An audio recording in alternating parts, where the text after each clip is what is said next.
nze natandika olutalo lw'okulwanyisa ebisiyaga mu ggwanga ne balubuukira ne bajja ng'omukulembeze omulungi tewali gwe nagamba nti oyo kamukube kuba tulwanyisa bisiyaga. Yesu yagamba nti alwanira awamu nange tabeera mulabe wange. That's the principle which energizes me. Bw'otandika olutalo olwo ne lukwatayo abantu ne batandika okuvaayo n'abasumba ne batandika okuvaayo bamasheki ne batandika okuvaayo, then all of a sudden ne baleeta etteeka kiteeka lya kulwanyisa bisiyaga. Argument yange yali nti etteeka si lye twali twetaaga. Abaana abaavangayo nga baloopa obbali ebisiyaga baali bakaaba injustice nti olugenda ku poliisi aloope ng'ate bamukwata bamukyusa statement, abalala balira ku nsiko. Emma Magala yaddukako ne mu ggwanga amala kumpulira. Abamu nga Emma Magala, Julius Lukyamuzi baali banoonya bbomu kuzeesibako bagende beetulisize ku pasita Kitake eyabali ebisiyaga. Omwana yajja erinnya lye ndirina, ye yali namutwale wa Minister of Finance kati ye Matia Kasaija, mu kiseera ekyo yali Minister of State for Internal Affairs in charge of police. Kakati nga ye ayagala abeere connected, ayingire amagye oba poliisi afune emmundu agende wakiweweesi si ye yokka ne wakayanja. Ayagala kwesasuza kuba yali bwe bisiyaga ate ne bamutematema ebijambiya n'omutwale wa Minister Matia Kasaija n'akawala muwanguzi kea rapinga yakadifiringa kubaka ali 17 yakadifiringa ate ng'okimanyi ti yakadifiringa ku gun point yakatika mundu wano mundu. Era bwe twali ne Afande Kasinje nga kawala nkatutteyo n'akabuuza nti emmundu yenkanawa, ne kamugamba eva wano ne wano. N'agamba nti eyo emmundu mu poliisi tewali agirina, erina ba senior officers, erina ba UPDF. Emmundu kyeyo omwana yannyonnyola emmundu n'agamba nti eyetekwa kuba ya forces nga mpanvumu okusinga buno obupisto bwe tumanyi akava wano na wano eri yali eva wano ng'etuuka na wano. N'agamba nti eyo UPDF bebakola ki bebagirina agency kuba ye owa poliisi amanyi nti emmundu ekika kino agency gundi yegirina. That is the man gwe bayitanga muwanguzi kiwedde anywera walagi mu studio kyokka n'asigala ng'alagula ng'abali eri balowooza nti alagula yeti yapanze bupanze n'abantu be. That is where we've come from. Akawala ako nenkatwalayo, ono ayagala kuyingira, ono ayagala justice. So all of that wrote weeri. Era nze muntu agamba bw'obanga ompita kulwanyisa ng'ompadde obukulembeze kukwata ba criminals sigenda ku streets, ejja kusangayo bambi bali hand to mouth, anoonya bessimu agitunda afune zaanaalya, anoonya abba omuwogo agenda mu lusuku atema ettooke. abo kwegamba criminals abali organized abali entrenched mu system balina patronage mu state, bali mu bituuti, bali mu masinzizo gye balira ebisiyaga state nebataasa, gye baferera state nebataasa. Ebisiyaga kitambo kiki nabyo mbyewuunya ate si muzimu ate si ddogo. Omuntu abantu aboogerwako balina n'abakyala balina n'abaana kati era eyo narrow mindedness kubanga ebisiyaga abasiyazi balimu ebika. Eri abeegatta ne basajja bannaabwe, eri abeegatta ne bakazi bannaabwe, eri abeegatta na bombi ng'asobola okwegatta n'omusajja n'omukyala, eriyo ng'asobola okuteekawo akabina ate n'akozesa n'obusajja, eri asobola okuteekawo obukyala kyokka ng'ate n'emabega naye ateekawo. So tudde ku tteeka. Etteeka bwe balireeta nendiwakanya ne ngamba etteeka lirina obuzibu era terisobola kusitandinga tesiti ya ssemateeka. Bwe liba lisitandinze tesiti ya ssemateeka ne bajjamu obuwaayiro obukontana ne ssemateeka, lisigala nga actually lyamala ssente za bwereere okuliyisa, kubanga tuddayo ku status quo nti kyerikavaringa amateeka agaliwo gakikavaringa. bulungi nnyo awatali ki buzibu. Now kiki ekiriwo? Etteeka nabagamba linnyonnyola ebisiyaga nga okwegadanga n'omuntu we mufaananyi ekikula, same sex, musajja n'omusajja, mukazi n'omukazi. ne mbagamba nti etteeka lino lye baakola mwabasugumbiza nalyo terikwata musajja azze ku mukazi we n'amuvuga lupanka, oba musajja azze ku mukazi n'amuvuga lupanka, oba ku muwala n'amuvuga lupanka, terimukwatako kuba lyo likkiriza nti ligamba nti ebisiyaga ye bantu ab'ekikula ekimu okwegadanga bombi, omusajja n'omusajja n'omukazi n'omukazi, full stop. Ne mbagamba etteeka eryo singa liyita nirisigalawo tugenda kuba n'obuzibu. Buzibu ki? Omusiyaza agenda kukwata omukazi amudde emabega, adduke ku poliisi nti omusajja yayandidde ebisiyaga, amubuuze nti yabikulidde wa nti yanzize emabega, ti ate gwe oli mukazi. Eri tteeka tetulirina kuba sex against the order of nature baagala kulitta, kuba lyo likwata omusajja okudda ku mukazi we n'amuvuga olupanka. Era ye yali aim balijjewo satole nga temumanyi. Actually linteeka nga bwe liri teririna buzibu na kisubi kudda ku mukyalo we n'amuvuga olupanka, teririna buzibu. You can hide in there. Kyanze ono mukyala wange twabadde in the privacy of our bedroom, era yakkiriza. Ndowooza bw'oloopeera etteeka basobola okuvunaana. Kaakati nowuliriza etteeka address nkya sooka owulirize etteeka bwe lyagenze mu ssemateeka definition baagiyise nga bweri, kitegeeza nti omukyala tasobola kuvunaana musajja nti yamulidde ebisiyaga mu tteeka eryo. Eyo ye bottom line. Ojjako nga mukazi munne, omukazi asobola okuvunaana mukazi munne, n'omusajja asobola okuvunaana musajja munne, naye omukazi tasobola kuvunaana musajja nti yandidde ebisiyaga. Ate omusajja tasobola kuvunaana mukazi nti nabadde nsumagiddemu naddira obusajja bwange n'abujja we nabadde mmanyi n'abuteeka emabega we. Nakyo tekisoboka. Kituufu. Kitegeeza nti etteeka likkiriza kye tuyita anal sex. Nga bwe kiri e Bulaaya n'Amerika ne mawanga amalala, anal sex is okay. It's part of sex.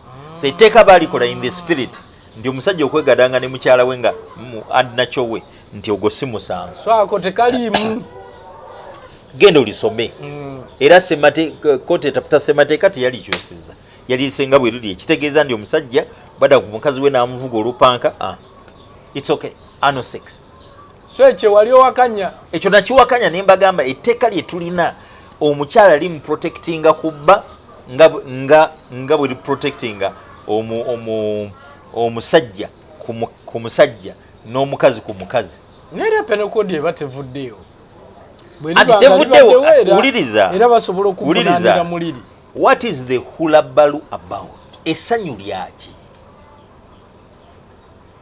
Twaleeta etteeka nga twagala ki? Baatugamba tewali mateeka. Kujjawo bisiya. Ne mbagamba mateeka weegali. Ne mbagamba penokodi ekola. Ne bagamba penokodi tekola. Ne baleeta lino. Kati nze nkugambye nti omusajja bwadda ku mukazi we n'amuli olupanka n'amuvuga olupanka aba taziiza musango okusinziira ku tteeka mwe lyemusugumbiza nti twakoze etteeka. Nalabye abasumba bali mu celebration, simanyi twawiininze twakoze eki, era obwongo obunafu bubi nnyo n'obutamanya nsonga mbi. Nalabye Pastor Sempa ng'atema amazina. Mu nsi mulimu katemba, mulimu kazanyirizi, mulimu n'omuntu abeera serious with life. Nze am a serious person. Siddamu ebyo. I critique, I analyze. Sikola statement nga sigikakasa. Wali ompulidde nga nkola apology.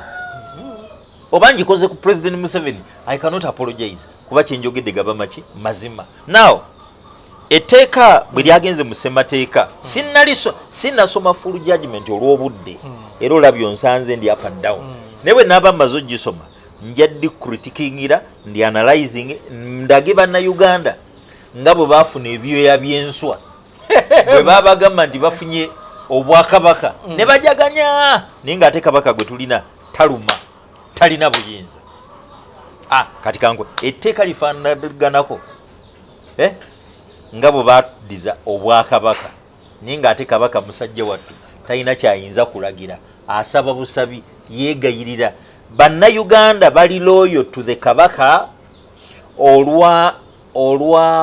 olwa desire yaabwe okulaba institution y'obwakabaka ng'ekontinuinga otherwise mu mateeka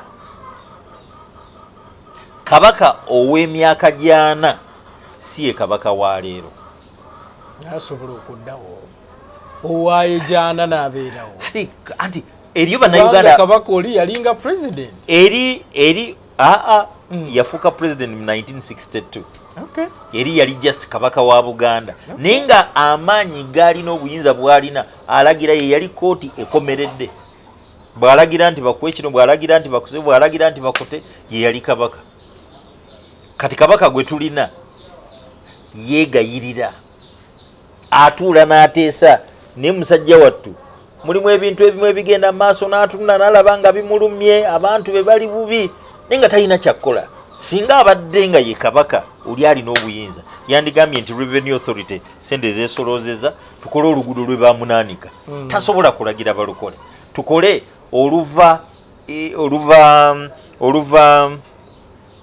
emasuulite okudde no tasobola tukole luno tasobola ne bulungi bwansi takyasobola mulagira so nga ku mulembe gwa kabaka bwalingawo bulungi bwansi kabaka tasobola kulagira bulungi asaba busabi mu Buganda luli bwewajemeranga kabaka komera kyovula obwakabaka bwa Buganda bwalina amakomera bwalina amakomera bwalina amakooti central government we are taking over kati kabaka alina ekooti ng'ogyeko eyakisekwa so byoya byanswa kati nga bwolaba nti twafuna obwakabaka obwo many people bali convinced nti twafuna obwakabaka obwa 1940 naye bamanyi nti actually baatuwa kigomaaza lwakuba kabaka waffe tukola ki tumwagala naye si ye kabaka oli obuyinza oli kabaka bwe yalina si bwe buno ono tabulina so n'etteeka lino etteeka lye baakola constitutional court n'eriisa kiki ekyasinga okutanula abantu okkaaba nti baleeta etteeka ne baliwagira actually ekisooka nga abasiyazi bapangisa amayumba ne bakoleramu ebisiyaga ne offices mu kuteeka ne bateekamu ka clause neerabidde obuwaire okuba siririna wano ng'akawaire kagamba nti omuntu yenna bw'anaapangisanga ekifo kye kikolerwemu ebisiyaga anaabanga azizza musango abantu ne basanyuka gwe bapangisizzaako nannyini kifo kati nga nze bwe ndi nannyini wa abasiyazi ne bampangisaako ne batandika okukolerawo ebisiyaga mba nzizizza musango baakagyemu ako baakagyemu kati ddamu ogambe nina wano wammanga ku kizimbe kya mukwano gwe Katongole wapangisibwangawo abasiyazi balina office bwe bategeera nti kize ne badduka kakati tokyayinza kuvunaana nannyini kifo ate ekyasanyusa abantu kati bahabaringa abasiyazi kati tugenda bakwata era nga beeweze babagambye nti please nannyini kifo nannyini ttaka nannyini nju dembe ly'okupangisa omuntu yenna gw'ayagala ne bw'aba musiyazi ate nze namanya nti musiyazi mu argument yange nagamba toyinza kulagira nannyini kifo kugamba nti bw'anaapangisanga omusiyazi anaabanga azziza musango zemmanyirawa nti asiyaga bw'abanga yeekweka mu nnyumba ye usually omupangisa omumanya amazeewo ekiseera kati ekyo ekyasugumiza bannayuganda nti abasiyazi tugenda bakwata mu mayumba mwe bali tubagobemu akakawaayiro baakagyemu so omusiyazi waddemu okupangisa wonna waali neyeegazanyizaawo etteeka okusinziira ku ssemateeka nabagamba bwe tunalwanyisa ebisiyaga tulina kusooka kukyusa ssemateeka abasiyazi tubajjeko eddembe lyabwe erya privacy. Kitegeeza nti abasiyazi baasigaza eddembe lyabwe erya privacy era bali enjoyinga. Etteeka liba ligasa ki? 2 akawaayiro namba 2 akaavuddemu kwe kuloopa okwekkatala. Ti bw'onoolabanga ebisiyaga n'otobiroopa olwobanga ozizza musango. Akawaayiro ako kajjamu olw'ensonga nti amasomero muli ebisiyaga, mu makanisa muli ebisiyaga. Bw'otandika okulwanyisa ebisiyaga abazadde ne bavaayo baga nti era bakipedolinga nnyo kyomanye ebisiyaga biri mu masomero, abakulu b'amasomero basirikira ebisiyaga, twagala baloope. Ne mbagamba nti omuntu waddembe alina kye tuyita freedom of conscience and freedom of speech. Tosobola mukaka kwogera oba olinyiridde eddembe lye. Okiraba ne mbagamba akawaayiro tekajja kustandinga test of the constitution era baakagobi. Kati bwe bakagoba ddamu osugumbize ti essomero lirimu ebisiyaga liganya okuloopa abaana oba liganya obbawaayo oba headmaster, kubanga luli omusomesa bwe bamumanya nti akola ebisiyaga bamuggyawo bujja oba bamuwa transfer. Nga bwe naggamba brother Robert Mukasa yali Kisubi Smack naali omwana w'omujaasi ebisiyaga, omujaasi n'agenda yakuba brother Robert Mukasa amasasi mu kabina. Bafaaga ne bagamba bannange tutuvaamu. Kadino n'akubira president n'akubira Kasinje n'agenda. Hassan Kasinje n'awooyawooya omusirikale omujaasi aleme kuba masasi mu kabina kaani ka Robert Mukasa. Kereziya mu kifo ky'okugamba nti ono tumugobye olw'obuseegu baamuzza Lubaga boys. N'akola ekintu kyekimu ne bamugyayo ne bamuzza Caltech. Wengendere Caltech n'enkola semina ne bamuzza ewaabwe mu Kisubi ekyabafaala ekyaba brothers of Christian Instructions. Ate gye baamujja gye yali simanya ate baamutwala wakati nasembayo okuwulira tiyagenda mu America kukima center akontinuinge we yakoma mu kulya abaana ebisiyaga. Promotion. Kati that is it. Buongezi. So kati Kereziya tesobola kumuloopa. So ebisiyaga tesobola kumuwaayo biri mu balokole biri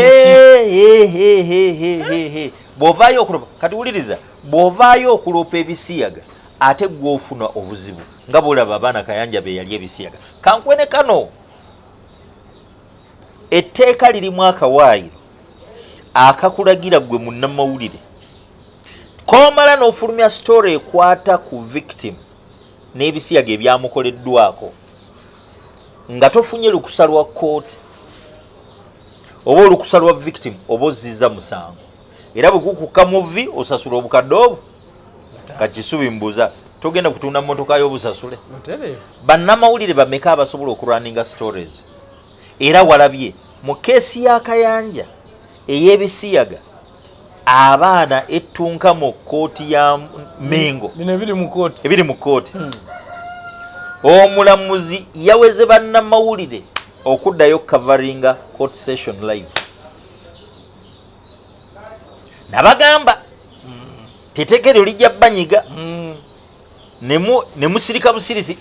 Tulina ne story gitwakola interview gitwakola. Now wamala mukwano gwo munnamawulire bwe yarwaninga story ku bisiyaga ematuga ye gwe baakwata. Bwe tugenda ku poliisi olwo ngenda okubajjayo ne Asumani Basalirwa honorable yaliwe yaleeta etteeka. Asumani Basalirwa n'agamba nze saleeta tteeka kukwata bannamawulire ko Kampala Metropolitan CID Kamana nti etteeka lye waleeta terikkiriza muntu yenna kufulumya story ekwata ku victim nga tafunye lukusa lwa kooti era we tubavunaanira nti nze nabajjayo. Nze nakola ki? Nze nabajjayo. Najjayo Wamala Moses Wamala nenzijjayo no munne gwakola naye ani oyo Sava nenzijjayo n'akawala bona ne mbajjayo mu kooti. nembajeyo ku poliisi. Obuzibu bwali bwa Bisiyaga. Baafulumya story ku ssomero ly'Ematugge y'Ebisiyaga. Okay. Poliisi ebabuuza lwaki mwarwaninze story. Ne kamera baazibajjako n'essimu zaabwe ne bazibajjako. Bagamba we did it ethically ne baana twaba covering ndi mwamenye etteeka era ne bavunanira mu tteeka eri. Akakawaayiro Ssemateeka kooti teyakagjeemu. Mbuuza lwaki baakateekamu ng'abanene ababirya ne mu parliament mwebali batya nti what if baba exposinga media eba exposinga abasiyazi tebatya kooti batya expose kooti bamanyi bwe bagula exposure okubalabisa okubalaga nti baabano ekyo kibatya kyokka ebirala byonna tebabitya. So abasugumiza ne mukyakyanca nze mbagamba bw'okwata etteeka nga bwe liri kati bwe lyasigadde lifaanana ng'obwakabaka. It can mobilize Ugandans but it cannot bite when it comes to homosexuality. The best law we still have on homosexuality yeri section 145, 146, 148 eya penal code ne section 129 eya penal code ekwata ku aggravated defilement ne defilement. Ndedi nonga bwiri nemwe musugumiza nemwe mugamba nti simanya abasiyazi tujja kubatta. Death sentence kamba bulire. Museveni ndoza omuntu gwe yasembayo okutta Yesebirumbi taddangayo kusayininga death sentence. Worldwide death sentence eri contested. Ate se ekyo kyokka oba waliwo death sentence when you kill naye ng'era abantu bakyatta. Kati olowooza bw'eneebeerawo yeneerekezaawo okulya ebisiyaga okola ebisiyaga era nabagamba nti obuzibu bwa Uganda si mateeka, obuzibu bwa Uganda system kuba ne promotion gye boogerako. Section 148 eya penal code eri very clear ku promotion osibwa okukyusa obukyusa ebigambo noga nti kino tukite promotion oba kino ki ate bwolaba defilement aggravated defilement eri mu homosexuality bagikopinga mu section 129 eya penal code eya defilement ne bagijjayo bulembwe ne bagiteeka wano mu homosexuality ne bagijjako wali defilement ne bagiteekako homosexuality aggravated homosexuality. Ebigambo byebimu tebalina kye bakyusa. Copy and paste. Kane webuuza why did we have to do that? Ekyokubiri what the hullabaloo is about. Ekyokusatu lwaki twa inviting a foreign condemnation ng'ate amateeka ge tulina agabadde gakola babadde tebatukondeminga. Bannabyabufuzi banoonya popularity kati kabababbi ansente zizo bazirya bwe bamala ozirya nga bagamba ti abasiyazi be batulwanyisa muzirye andi mufuga nkobe mufuga basiru muzirye abasiyazi tulabe bwe babalwanyiza. Kati wekiba nti ababbi excuse gye balina bwe babeera exposed ti lwakuba balwanyisa ebisiyaga then I pity Ugandans. Bangi balemeddwa okgenda ebweru lwakwogera ku bisiyaga lwatteeka lya bisiyaga era ensonga lwaki ennaku zino owulira waliwo okusaba n'ekibiina kya Nuupu oba Bobi Wine nti awe position ku nsonga y'ebisiyaga. Kambuza ani asaba? Asaba? Bannabyabufuzi banne mu palamenti. Nawuliddeko Abedi Bwani. Ndowooza nawe Osumani basaali. Basooke basabe Kayanja. Lwaki? Abedi Bwani Musumba ne Robert Kayanja Musumba nga tonnalwanyisa abasiyazi bali mu church moral authority ojjawo okulwanyisa abasiyazi abali mu Nuupu. So kukwate kubali kuba bali eyo constituency eyo proper ng'omusumba. Moral values zitandikira mu culture yaffe ne religion. Politicians tebalina dini, tebalina values. Even rogues are there. mu politics. Mu America abasiyazi gye bali, Europe gye bali. Now okugamba omuntu to state position ye ku homosexuality kale bwagistatinga n'abantu tabiwagira oba tabikola balowooza abiwagira ensonga lwaki bamubuuza okay bamulabye bamulaba nnyo n'abasiyazi ani president wa Uganda President Museveni ebweru bwagenda tasinkana n'abasiyazi simanyi okimanyi nti president waffe ku kifaananyi ekyo baminisita baffe ba MP baffe ebisiyaga babyogererako wano bwe batuuka ebweru owulira babyogerako. Rebecca Kadaga olunaku lwe yagenda e Canada n'ayogera nti mutuveeko bwe yadda yasibira mu ddwaliro e Nairobi tebaamujanjabira na wano tyafunye fatigue kati abasiru bo nga bakuba mu ngalo tyatulwaniridde. So kyali ki ekyo? Kyali ki ekyo? Naye yakitya okukakkana yanoonya bw'anaakikola simanyi okiraba ekyamutuusa mu ddwaliro yasibira mu ddwaliro kati abalala bakitya. Waliwo mpozi omu oba yali ani oba yali tayebwa waliwo yagendako ebweru era n'akiwolereza ati ne tayibwa ndowooza juzi yakyo waliwo yagenda lwali lukuŋŋaana oba lukwata ku kyeyo lwali oba mu South Africa eyo ndoza yali tayibwa nti tujja kugira nti tukyuse gundi naye nga byayogera n'abasiyazi we bali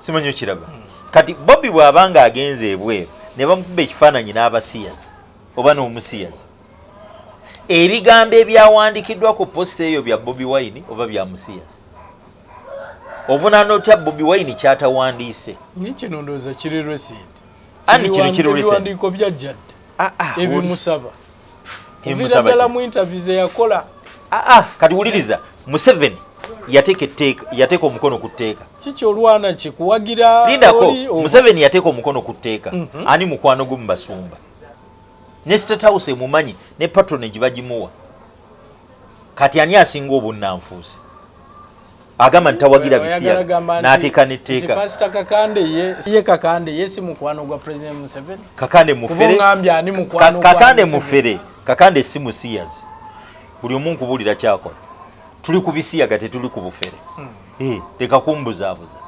aikyu nnina. Ekyokubiri gavumenti yaffe ekulemberwa Museveni atawagira bisiyaga mukyala we atawagira bisiyaga kati mutabani we ye CDF n'abalala naye ate bakwano ba State House mulimu Andrew Mwenda awagira ebisiyaga era openly Fox Odoi openly kati ani asinga obunnanfuusi. Ekyokusatu oba ekyokuna Mulago National Referral Hospital ne Referral Hospitals endala mulimu clinic bagiyita MAPI Most at Risk People's Initiative MAPI eri funded by government ekulemberwa President Yoweri Kaguta Museveni atawagira bisiyaga alwanyise bisiyaga eyateeka omukono ku tteeka lyagamba nti lirwanyisa bisiyaga. ne muteeka bagambye si kive okujjanjaba awo ngenda kujjaawo kalemeddemu ako ngenda kujjaawo kakati Museveni executive yekola budget ey'eggwanga n'egitwala mu legislature baja apportioning bagiyise simanyi kiraba evaluate apportion giyise executive ekola budget nga mulimu component ey'okugulira abasiyazi lubricants bakole ebisiyaga bwabwe beta condoms bali ebisiyaga bwabwe beta bw'obaagala babeere healthy. Ekyokusatu babagulira hormones abadde omukazi afuuka omusajja biri wano e Uganda genda mu MAPI mu mbalirira zaffe babiteekamu ebyo genda obuzi who funds MAPI clinic e Mulago ne all referral hospitals kuba MAPI mweri simanyi kiwulira most at risk kitegeeza bisiyaga most at risk bo bagamba ti abantu abali ku risk bwe baba tebayambiddwa ne mubeeramu abasiyazi bamalaya n'abalala naye ng'eyo project ba coming up with it olw'abasiyazi nga baagala eno batulima nti balwanyisa ebisiyaga tebabyagala but clandestinely abazungu babagamba ni look bwe muba temubiwagira tetubawa ssente kakati tubateereddewo clinic ssente zijja era musanji wange atuula ku komiti eraba nti abantu abo bafuna ssente zaabwe Musanji sijja mwogera linnya but is a doctor a professor simanyi okiraba ne Uganda AIDS Commission tefuna ssente eyo portion nabo balina portion y'ebisiyaga simanyi okiraba kati gavumenti sokolindeko gavumenti ekola budget executive ekola budget negenda mu legislature negiyisa nga mulimu component eya project ey'okujjanjaba abasiyazi okubagulira condoms okubagulira lubricants barubricating emabega n'ebyebakola byonna n'abakyala then n'okubagulira hormones n'ebirala byonna bye beetaaga kuba bagamba nabo bantu balina okubeera health nabo balina okufiibwako mu health care system babawa byabwereere n'essente babawaayo nga bamaama genda wano ku referral hospital ey'abamaama wano emulago bamaama bazaala ne beebaka ku mikeeka mifaliso wansi ku ttaka ogulira otya omusiyazi nga togulidde maama remember some time back during covid Katikkiro waffe Robin Ndabbanja yali ava ewaabwe atuuka Emityana bamuyimiriza tikiki nabwe jangu tuwe ku ssente tulina maama agenda kuzaala naye tebalina bimulongoosa tebalina gloves tebalina ki abuuza ate kikiyeeka mwana bali bamugamba tetunafuna gundi allocation tebanatuleetera ko ye nti okay baba tebannabaleetera nti nange kango yavaayo ng'akoze contribution prime minister akwata atya mu nsawo ye alabe nga maama azaala bulungi nga gavumenti efuddeyo nga institution simanyi okiraba kyokka tewagira bisiyaga. How do you blame Bobi Wine? Yagula ebiseereza emabega yaleeta condom yaleeta hormones kati ani gwe wandivunaanya okuwagira ebisiyaga bw'oba soba ovunaana Bobi atali mu buyinza oba ovunaana President Museveni ne ttiimu ye bw'oba byogera byonna nga bituufu oba onenya gavumenti. Good. Andrew Mwenda abeera atya mukwano gwa Museveni State House akiika munne wa CDF commander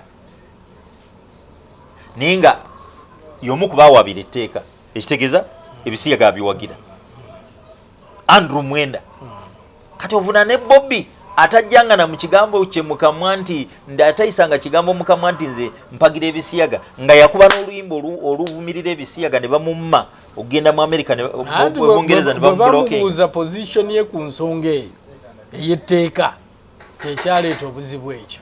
Genda obuuze Museveni ku position ye ku asooka Kayanja owokubiri ani lwaki eno bwenjogerayo onkyamya bukyamya n'onzize anti njagala kutegeeza lwaki yo toyagala kubaako kyogamba oŋŋamba bwenkubuuza lwaki gwe oŋŋamba bugambi nti genda obuuze Museveni andi kakati wuliriza yali mu charge ono mukulembeze wa kibiina n'abagoberezi be nabo baagala kumanya position ye eriki. Abedi Bwanika asooka akwate Kayanja. Abedi si mukulembeze wa n'ebibiina simayo bati. Kakati abo bonna abadongwa ewabasalirwa eri ebujiri.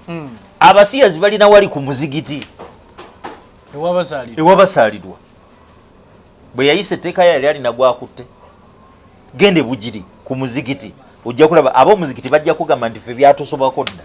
Kwanga abasiyazi beetoloddaawona genda ebujiri ku muzigiti waliwo abasiyazi abeetoloddaawo nga we baazimba genda ebujiri ku muzigiti abasiraamu baawo bajja kubuulira ebizibu by'abasiyazi bye boolekedde nze bankubira amasimu andayino ani atwala bujiri basaalirwa kati olwokuvunaane Bobi talina constituency nga Bobi Bobby tali mu parliament. President one. Bobby talina executive powers. Nga n'empuuga amulemye n'empuuga kyewagula. Kye kibiina ekisinga ababaka ku ludda oluvuganya gavumenti. Ababaka 5 plus. Abo bangi nnyo. Fox Odeyi waaki. Wenare. Simanyi oba yajjanga independent naye. Andrew Mwenda waaki.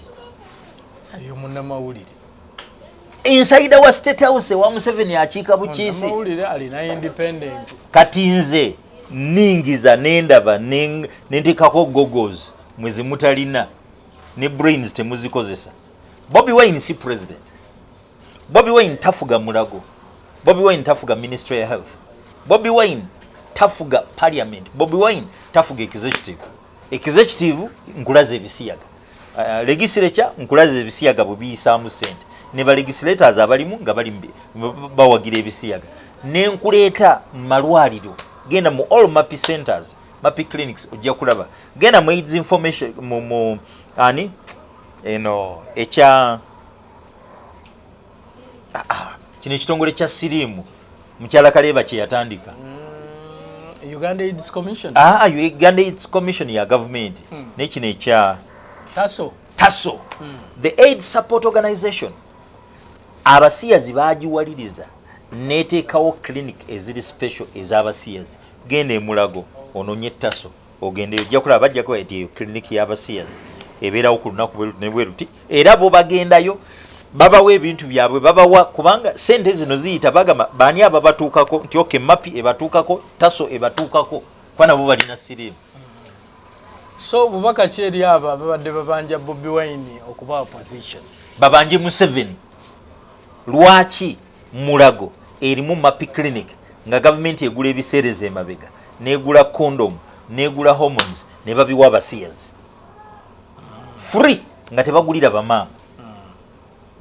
Babanje president waffe Museveni lwaki yateeka omukono ku tteeka era agamba tawagira bisiyaga ate abasiyazi mu State House batuuka. Ekirala lwaki tunegotiatinga ne World Bank simanyi IMF simanyi European Union simanyi baki nga European Union erina ne ba prime ministers abasiyazi. America erina minister wa transport musiyazi alina ne mukyala we simanyi ye mukyala alina bbaawe. Akati all of that and these people they go and sit with them. Lwaki tebagana kutuula nabo? Bobby tanatuula nabo for economic reasons. Tanatuula nabo for political reasons. Bw'aba agenze mu conferences ngezo n'abasangayo abashaninge you greet everybody. Nange mbasanga nimbabuuza ku kooti twagendanga ng'abasiyazi bazze genda ku internet ojja kujjako ebifaananyi kwendi ne bakasha wali ku kooti batukubye ebifaananyi nabyo. Kati ng'ogamba nti bankubye ebifaananyi ne bakasha n'olwekyo ndi mpagira ebisiyaga bampagira bakasha. Simanyi kiraba. I think that's a total lie. That's a total lie. Okay. Hey.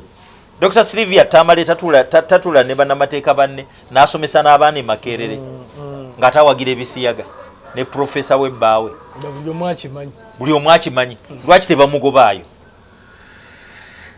Bamumanyi. Lwaki tebamugobaayo tutegeere ti bali serious. Ne profesa yakulirako ne ku law school. Omukyala awagira ebisiyaga publicly era nga bw'asomesa ebisiyaga. Dr. Sylvia Tamale yakulira ku law school. Museveni yakozesa prerogative ye n'agamba ndi nkujjeeyo. Si appointing authority ye Makerere. Lwaki yamulekayo? Alyoka atulime mbu tawagira bisiyaga. Okay. You see, when you got James Tweheyo yeri akulira Uganda National Teachers Union. Kyokka ng'atuula ku Body Education International ekitambuza ebisiyaga mu masomero mu nsi yonna. Era ng'atuulako nga regional director wa I think Eastern Central Africa region. James Tweheyo. Nga ye Secretary General wa Uganda National Teachers Union yakola endagaano ne Education International. n'akola endagaano Nazwot kibiina ky'Ebungereza ky'abasomesa n'abakulu b'amasomero naye nga nakyo kiwagira ebisiyaga mu masomero era nga kyagamba nti tugenda kulwanyisa ebisiyaga tugenda mu buli nsi zonna nga mwe muli Uganda Russia ezitawagira bisiyaga tulabe nti ebisiyaga abasiyazi bafuna eddembe. Tweheyo yakkiriza okukolagana nabo nekibeera mu buwandiike ne batandika okufandinga Uganda National Teachers Union ne Ministry of Education. Mukyala Museveni ye Minister wa Education. Genda omubuuze lwaki Education International ekitumbula ebisiyaga mu nsi yonna mu masomero ate kina partnership ne Education ya wano olyoka ovuna ne Bobby. Bwe twakola expose ku James Tweheyo ne tukola campaign aleme kuddamu kuweebwa, Saabalwanyi yanneewuunyisa. Yaddira James Tweheyo n'amukwatayo bw'ati bulembe oba yakozesa ka crane n'amugjayo tewali na kimu kyonna kitundu kye kimuvaako n'amuteeka mu State House oba President's Office nti agenda kulwanyisa nguzi.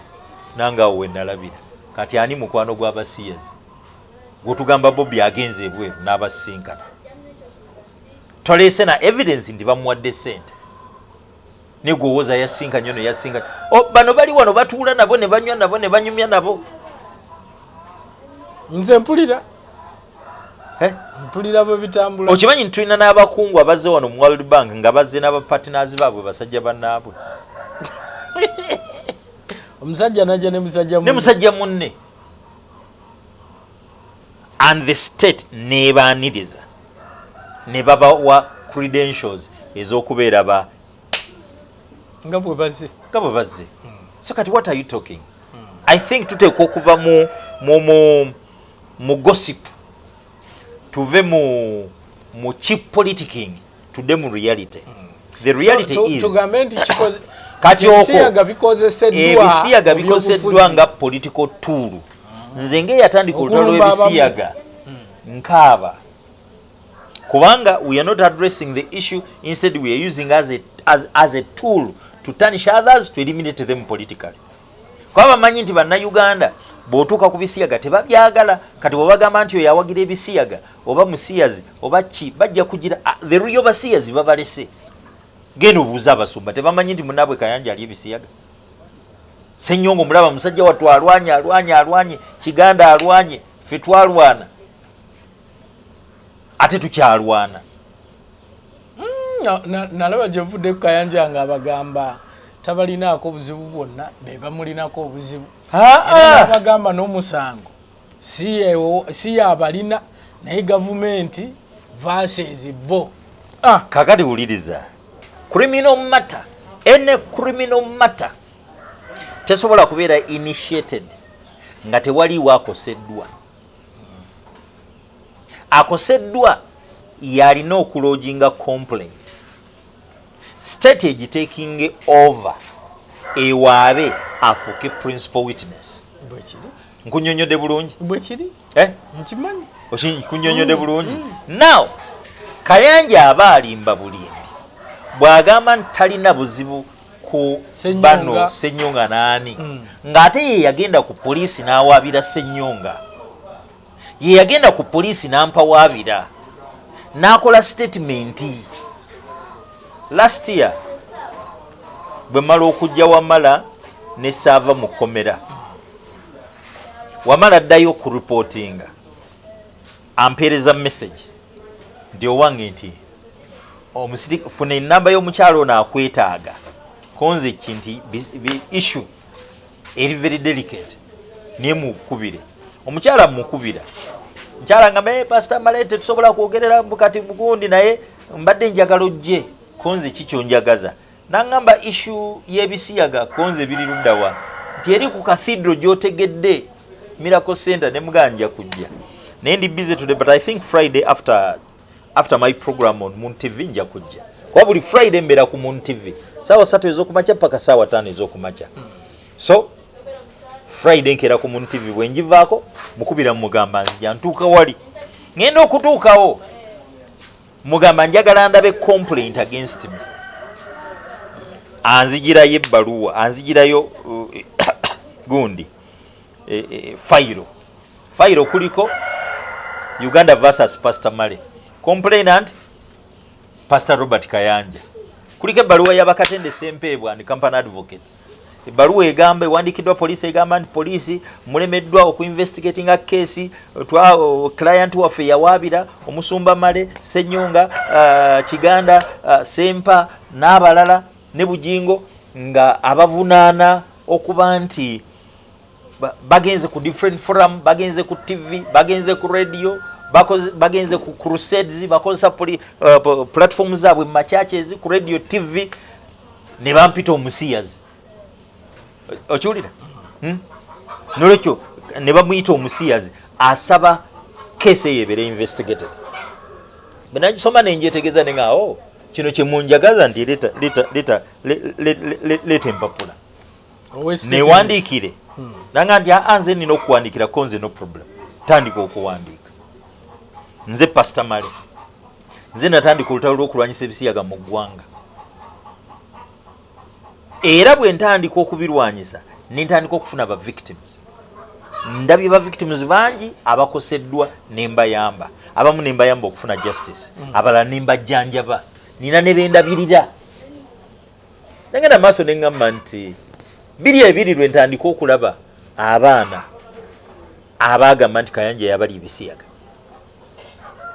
26 naye baatya okuvaayo oli mu statement 26 tandika campaign against cults abaana batandika okuvaayo abasooka okuvaayo bakitaka then 27 nfuna David Mukalazi 28 Kiweweesa abeera exposed Kayanja avaayo atandika operation ye simanyi silent no more bwagitandika abaana ffe mu 2008 tulaunchinga campaign against homosexuality abaana batandika okuvaayo abagamba zeyandya nina ne gwe natwale wa minister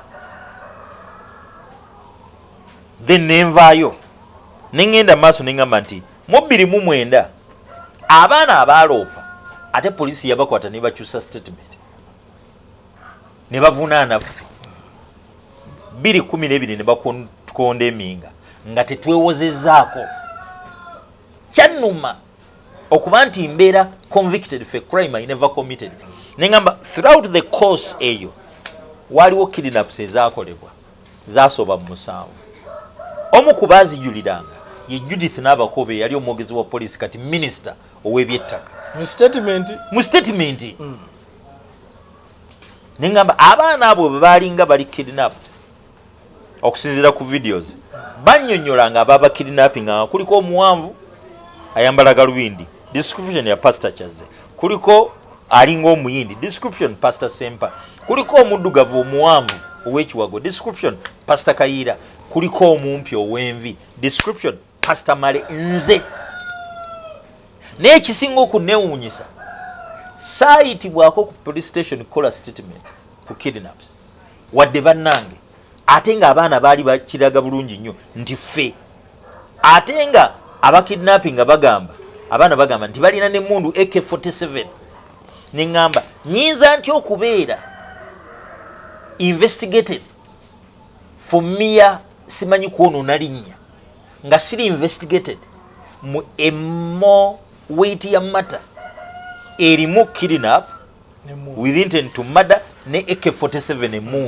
emundu si muggo kituufu neŋŋamba nti poliisi kitegeeza nti kwegamba teyagala ku investigatinga the weight ya matters ye kidnap neŋŋamba nti since then abaana bangi bazze bavaayo okuva ku keesi yaffe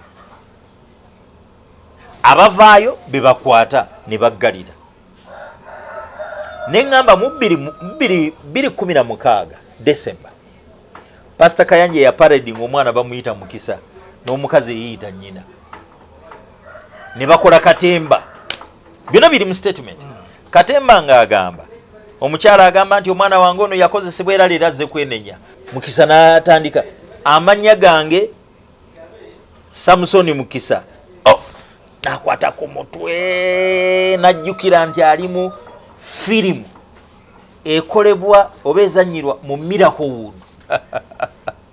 Najjukira nti yali talina kweyita Mukisa Samusoni kubanga mu statement ku poliisi yasoka yeeyita omwana ye Mukisa Samusoni. Bwe bamukwata ne bamukyusa statement ne bamugamba agambe nti nze namutuuma Mukisa Samusoni. Gwe. Biri mu mwenda. Mulineeko mmaliza akatabo ku conspired. Mukisa Samusoni ku kaboozi yagamba nti mama we yamutuuma erya Mukisa, simanyi taata we n'amutuuma erya Kaliba. Ku Super FM nga bakizannyo eyo bamulindwa muwonge ne munne Sensuwa ne nani omulala anti ne Sematimba kuba naye yali director nga bagamba nti ate nti alina we yakkiriza nti ate ye Mukisa Samusoni. Kakati Yaz era mpandika mu bbaluwa yange nti Yaz okuva 2009 up to 2016 y'emyaka simusanvu yali yeerabidde nti alina okumaintaininga nti si Mukisa Samusoni n'agamba nti nze Mukisa Samusoni. Ekitegeeza nti amannya amatuufu ag'omwana oyo ye Mukisa Samusoni kyova olaba tasobola kugeerabira gano ge bamupaatikako gano asobola okugeerabira. So bw'azannya katemba oyo muwandikira ebbaluwa njiisa Mbakatende Ssempebwa and Company Advocates nayogera ne musanji we ne mukodomi we Ted Ssempebwa nagendayo nti ndeese ebbaluwa ya Pastor Kayanja. Ted Ssempebwa nanga ndi nze sikyaliro yawe konze ffe gugwe tumanyi nze namwolereza muguli omusango ogukasi sikyaliro konze gwero yawe eyaŋŋamba nti si ero yawe ate kino ekibaluwa ekigamba batuwawaabire batu investigating ate era be bakiwandiika Katende Ssempebwa and Company Advocates. Neŋŋamba Ted yagaana yakkiriza okureceiving ebbaluwa naye n'agamba secretary waabwe aleme Jack knowledge nga aleme kuwandiika. Era neŋŋamba ebbaluwa yemu nagiweereza Kayanja nga ngiisa mu EMS speed post. Saakoma ku ekyo nengimuweereza by email. Ompuliriza bulungi? Mpulira. Makuba aga balooya be by EMS speed post ne email. Ebbaluwa neemutuukako. Mu bbaluwa era mpandiika kuba n'ebbaluwa nagyataakingako nti mu bbaluwa nteekako ebisiyaga obirya olina ebbwa eriyitibwa ebisiyaga livunze lifulumya amasira be ba victims nga bw'otuula okumpi ne Katonda musabe akuwe ekufulu ogisibe ku zipu y'empale yo kuba kirabika zipu y'empale ye emanyi okweggula kati notandika okumanufacturinga ba victims nga tomanyi wano tewalimu kuvoola musajja wa Katonda kati gige mazima.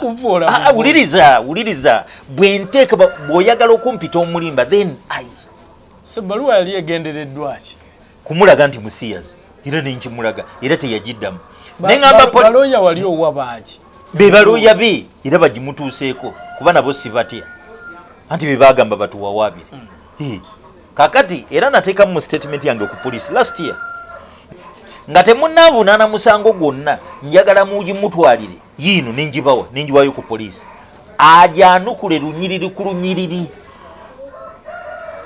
addemu ebbaluwa eno kuba mu bbaluwa eno mugamba nti musiyazi. Ekyokubiri mu bbaluwa mugamba nti President Museveni ye yamutaasa nkijja ku programu ye mweyagambira nti yeebaza President Museveni okumutaasa. Yamukubira essimu n'amugamba kandabe bwe nkutaasa. Amutaasa ki? Mbirina. Anti yogambye okumutaasa ku bisiyaga byali bimutwala. Olutwali tumutwala. Bino bina byalimu ebyokwabira Ssennyonga ni kwekaza. Yeekaza yeekalangula. Siri musoga naye abasoga mpozi be bagamba weekaza weekalangula. Weekalangule. Weekaza weekalangula kitegeeza ki? Kitegeeza kwekaza nga bwe tukimanyi mu Luganda. Nedda kiri kiba kwebaza. Kwebaza. Kati ono ye yeekaza. Ono yeekaza. Kulikuba kwebaza. Kati ono yeekaza kyawaabire Ssennyonga. Ssennyonga talina budde buddaawo nti afreminge. No. Zipu ye yeggulira ki? No si lutalo lw'abagoberezi. Ssennyonga alina ababe. Bwe balowooza. abatya kati ulirize njagala owulirize bwe namala okuwaayo ebyo nempaayo ne videos ez'abaana abajja mu kooti nga batuwulumiriza nti twabagula twabasuubiza ssente kyokka ate ne bamaliriza nga bamaze otuwako obujulizi obw'obulimba nga beetonda batwetondera ne First Lady Janet Kataha Museveni era nenteka mu statement muyite mukyala Museveni muyite Bahati bonna bakole statement ku issue eno otherwise mulekerawo tuyo myafeka muyite Ken Lukyambuzi muyite bonna bayingirira muwa abaana babalaba basisinkana babasaba ne babalaba ne boogera nabo ate ne babalimba abaana ne balimba kati ate babimenyawo timubawe video eno bababulire bye babagamba simanyi okiwulira kubanga tetujja kuba basiru ate tetujja kusirika kubanga oli alina emmundu okiraba wuliriza nze tombulira Bobby ng'ate ndaba gavumenti ate yetulemesa olutalo lw'ebisiyaga etekulemberwa Bobby ekulemberwa Museveni sooka owulirize kaakati bwe mbibawa ngobaolire nzirayo okubayo essimu nga temumpita kya pasita naye nti gwe weekolera emirimu gyo fayiro baagitwala ku CID quarters tetumanyi nakati nninze kati ngenda okuwulira kati Kayanja afokasingeze ku Ssenyonga kuba kimanyi nze lwantwala mu kooti byonna byonna nja bijjayo and here they are after hearing their stories kati babayamba batya lwaki poliisi edda kufe era bwe mbamaliza statement nagamba nti kakati njagala poliisi ekole bino 1 investigating ebbaluwa eyo 2 investigating kidnaps kuba nebbaluwa gye nawandikira Kayihura yino ne video zizino ne bakatende Ssempebwa nabo babuuze ku bbaluwa eyo bamaliriza balyoke bampite naye mbagamba naye nga temunakola ekyo saagala kuddamu kuntawaanya era kati nkipuutinga in writing mukyala mugamba teekawo tikati nkitegedde poliisi erabika yeesomye eyimiridde n'abasiyazi balwanyise ffe abalwanyisa ebisiyaga batulemesa okulwana olutalo lw'ebisiyaga kakati mu tteeka lye baayisa mwalimu eyo nti omuntu yenna bw'anaalabanga ebisiyaga oba kansala oba anaataloopa anaabanga azizza musango argument yange yali nti okwo kuvoola ssemateeka tosobola kumpaliriza kuloopa as a counselor I owe my clients a duty of confidentiality. Secondly nembagamba bwe twavaayo okuyamba abaana Kayanja be yali ebisiyaga bafune justice febe baavunaana kati okyamatiza nti ngende mpaabe nembaga mujja kusibira abantu bwereere tebajja kuwaaba ssemateeka akakawaayiro yakajjeemu negamba nti kituufu toyinza kuwaliriza muntu kuloopa abasawo yali bawaliriza okuloopa tibajjanjabye omusiyazi oba victim bakansalas yali etuwaliriza okuloopa baani bannadini bonna yali bawaliriza okuloopa kati bagijjamu kati mbuulira what remains era kyekisanyusa bannayuganda bannadini okubalimba nti simanyi etteeka lyayise oli n'abagamba 93% simanyi tugirina 7% gye batumye bwebaba nga emmotoka ogimanyi olina emmotoka emmotoka bwe bagijjamu yingini eba ekyali mmotoka eba ekyali mmotoka ne bweba erina embipiira ne bweba erina steering ne bweba erina battery naye nga yingini temukola ki so kati netteeka yingini bagijjeemu yingini ekinyusi kyabadde tiwolaba ebisiyaga biroope omusiyazi takkirizibwa ku rentinga wantu wonna omusiyazi bw'oba omulabye mukole ki muloope kale byonna byonna bayiganya paka kubawuliza bubi kakati kitegeeza nti etteeka lyafuuse soft ku basiyazi lwaki tubeera nalyo ne batumma ssente ez'okujjanjaba abantu baffe emulago kyokka nga ate baabasiyazi ezaabwe zijja and mandated tolaba ntubeerako ekikyamu ku bwongo era tolaba nti bannabyabufuzi actually batuzanyira ku bwongo Nambooze bwe yalwala yali family scafu bamutwala mu America bukadde 8+ records weziraga eza parliament MP kya alwala wano ne bamujjanjabira wano Kadaga bwe yayagala okuwumulamu fatigue Nairobi President Museveni yagamba abasawo bakuno tabeesiga muwala we yasooka okuzaala yazaalira Germany simanyi oba bana bazzukulu bo bazaaliddwawa ne si kiwandi waliwo n'omwazi aliddwe mulago basibule pastor akati nga mmaliriza mwebereremu bw'oba oyagala nkoko oba kroila oba broila oba loko tutuukeko wano essimu zange ni lwaki toziteekako ziteekeko kanjibawe naye nono naye agiteekeko bw'aba tagitaddeeko tajja kudda wano kale 0 7 7 2 4 7 9 3 8 6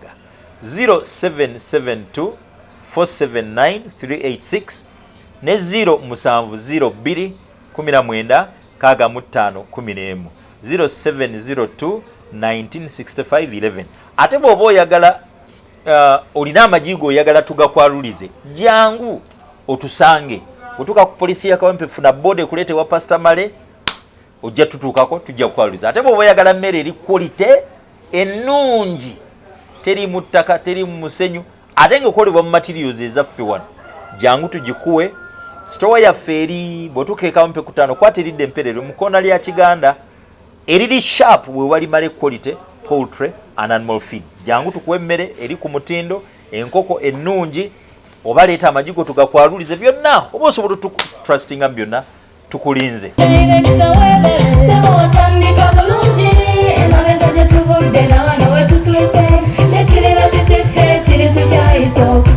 bw'anoonya essomero erinaateekateeka omwana wo mu magezi n'okutya Mukama Agape Christian Secondary School ekyungu Mukono gy'oba omutwala. Ssomero lya one A-level eri abawala n'abalenzi era nga lisomesa arts ne sciences. Lyawandiisibwa Ministry y'ebyenjigiriza era nga lirina ne UNEB Center number. Science ne computer laboratory zijjudde ebikozesebwa era nga balina ebyemikono saako eby'obulimi n'obulunzi. Endabirira y'abaana nnungi n'ebyokwerinda biri gguluggulu anti-security cameras weeziri ku ssomero. Bafa ku bitone by'abaana okuyita mu kuyimba n'ebyemizannyo. Balina bursaries okuva mu America ne mu Bwakabaka bwa Buganda. Agape Christian Secondary School basanga ekyungu Mukono okyamira ku Bank of Africa kilomita 1.5 ng'otuuse. Bakubire ku noti 771 214 592 oba noti 754 552 498. Agape Christian Secondary School, trust in divine providence. Agape Christian School.